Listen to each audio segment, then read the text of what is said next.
तुमको 1000 रुपये तो जरा आराम से बात करो। किधर बोला ये नहीं चलेगा है। चलो एक एक आगे ठहरो भैया, सुनो आगे।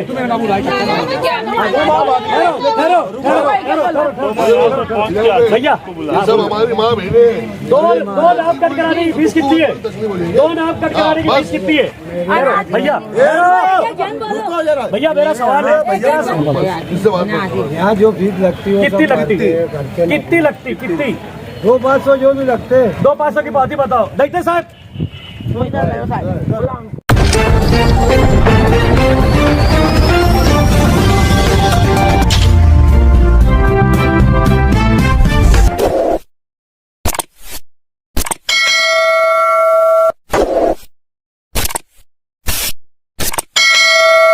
मैं हूँ रियाज शाह और आप देख रहे हैं स्टार न्यूज चैनल मालेगांव। आइए नजर डालते हैं कुछ खास खबरों पे। 16-3 राशन दुकान इजाज की, वहाँ पर हमारी माँ बहनें राशन दुकान के ऊपर जाती और अपने मसले मसाइल को लेके जाती और जो भी उनकी कहानी है ये बोलेंगे। मगर इसके अंदर मेन बात ये है, ये बेरुमती है कि ये हमारी माँ बहनों के साथ में वो राशन दुकान वाला क्या रे कूरे से अरे तुरे से बात करता, इनके साथ में सही ढंग से बात नहीं करता हमारी माँ बहनों के साथ में। बाकी बातें अब ये बताएंगे कि वहाँ जाने के बाद में क्या होता। वहाँ जाके पहले बोला 500 दो। हमने कहे हाँ देंगे 500। जैसा अब हमको मालूम नहीं कायदा, तो हमने कहे हाँ देंगे 500। बाद में बोला कि मैं हमको 1000 रुपए होना साहब को देना पड़ता। बोले वहाँ मैंने मेरी जेब से दिए ले बोले। अच्छा हाँ क्या कहा उन्हें? कल ना हमको मेरी जेब से मैंने पैसा दिए ले बोले 1000 साहब को बोले।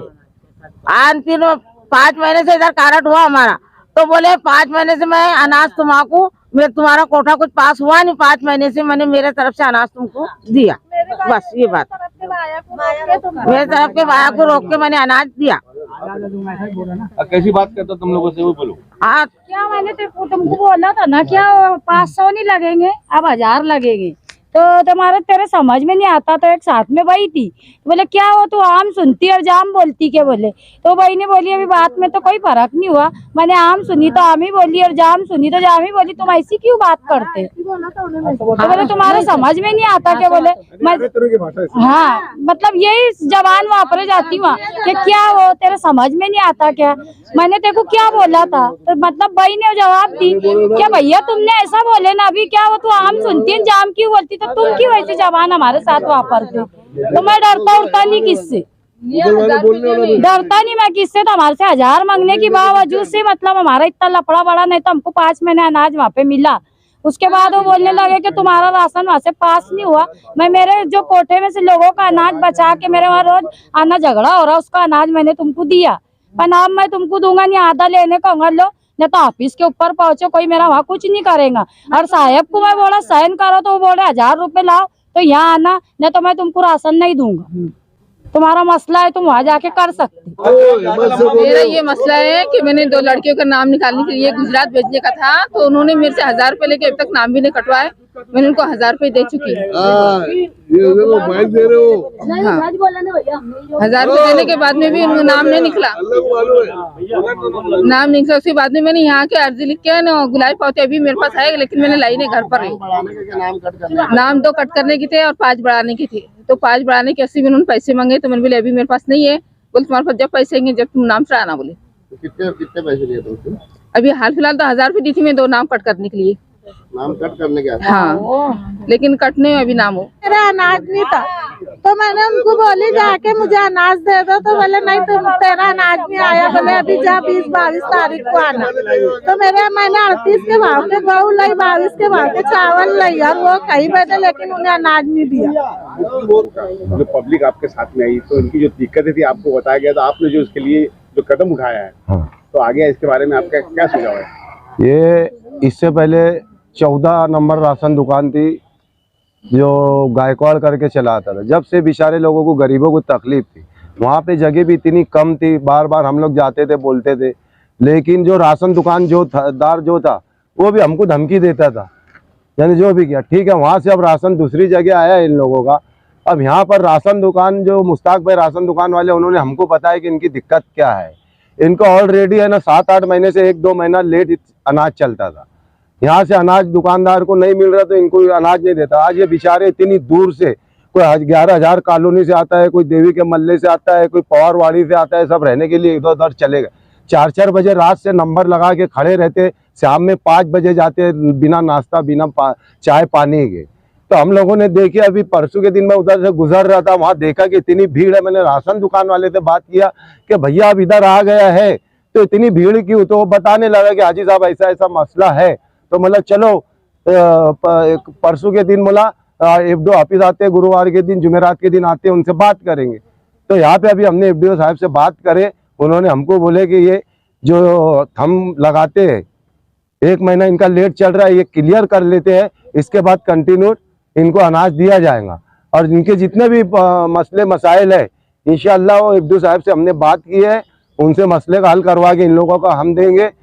ऐसा मैं आपके चैनल के माध्यम से बोलना चाहता हूँ। तो उसमें वर्ग हुई हाँ, एक के अंदर हाँ, तो उसके मामले में कुछ लोगों की ऐसी शिकायत है कि हमको अनाज नहीं मिला। दुकानदार से जब पूछा गया तो दुकानदार बोलता है उसका कोटा 150 कार्ड का हमारे पास अभी आया नहीं। तो आपने उसके माध्यम से एफडीओ ऑफिस से क्या बातचीत की? एफडीओ ऑफिस से यही बात की है, उनको बताए कि उन्होंने यही बताया कि इनका एडवांस में अंगूठा लग रहा है, तो वो अनाज हम एफडीओ ऑफिस को यहाँ ऐसा लग रहा है कि अनाज दिया जा रहा है इसके लिए। अब वो क्या करता था, 35 किलो मिलना चाहिए तो 17 किलो देता था, 17 किलो दूसरे जिसका अनाज का नहीं आ रहा उसको 17 किलो दे के एक आदमी के उसमें 2 को करता था।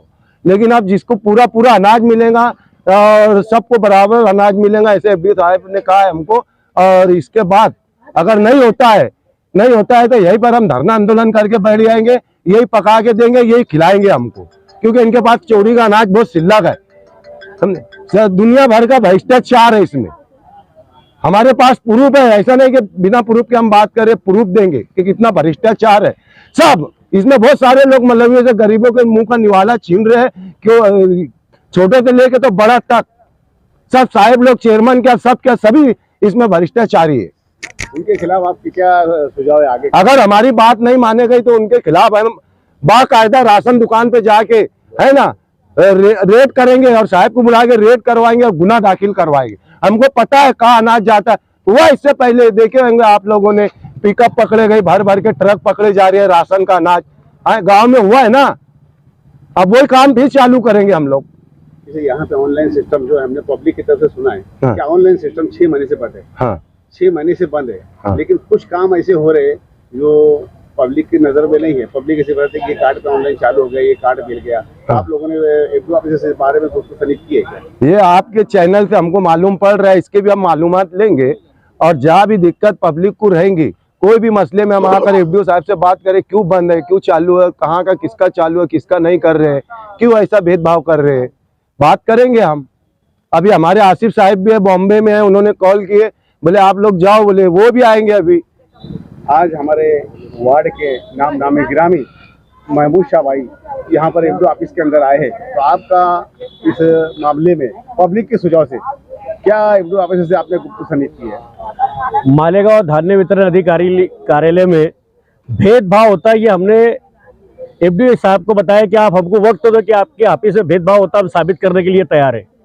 लेकिन क्योंकि एफडीओ साहब को मालूम है कि यहाँ भेदभाव होता है, इसलिए वो वक्त देने के लिए कासिर है, वक्त नहीं दिए और ऑफिस छोड़ करके चले गए। क्योंकि हमारे पास पूरे पुरावे हैं कि एफडीओ ऑफिस में भेदभाव होता और गरीबों के साथ अन्याय होता। गरीब लोग 70-70, 80-80 रुपए की एक तरफ की रिक्शा करके आते राशन कार्ड ट्रांसफर करने के लिए, जिन लोगों के नाम ऑनलाइन नहीं आ रहे वो करने के लिए। लेकिन आम आदमी को यहाँ पर दिक्कतें होती है और एजेंट का काम 2 घंटे में यहाँ पर होता है। तो हमने एफडीओ ऑफिस ये कहा कि एजेंटगिरी यहाँ पर बंद होना चाहिए। अगर चंद दिनों में एजेंटगिरी बंद नहीं हुई और आम लोगों के साथ उन्होंने इंसाफ नहीं किया तो फिर दैत्य साहब को हम बताएंगे कि अब शेख आसिफ साहब की क़यादत में क्या कैसा धरना आंदोलन कर सकते। वो जहां से आए उन्होंने वहां इतना धरना आंदोलन नहीं देखा होगा, क्योंकि शहर सियासी तौर पर जागरूक है, बशऊर सियासी लोग रहते हैं यहाँ पर।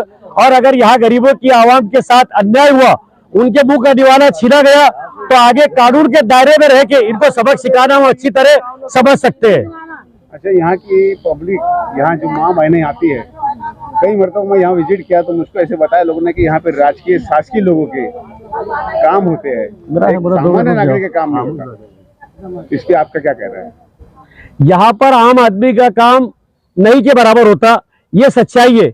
क्योंकि यहाँ पर कुछ राशन दुकान वालों का, जैसे कि अभी दयाल हाजी साहब ने बताया कि कहाँ पर पूरी पिकअप पकड़ा गई। पिकअप पकड़ाने के बाद पंचनामा होने के बाद भी राशन दुकान धड़ल्ले से चालू है। अधिकारी लोग कार्रवाई करने से कासिर है। अब अधिकारी लोगों का क्यों, किसका दबाव है अधिकारियों पर? अधिकारी इतना इलेक्ट्रिक मार्केट का माल पकड़ने के बाद उस राशन दुकान पे आज तक कार्रवाई क्यों नहीं करे? अगर ऐसे राशन दुकानों पर कार्रवाई हो जाती तो गरीबों के मुंह का निवाला नहीं छीना जाता, एक आदमी का अनाज दूसरे आदमी को वाटप नहीं किया जाता। इस वीडियो को लाइक करें, हमारे चैनल को सब्सक्राइब कर बेल आइकन जरूर प्रेस करें। हम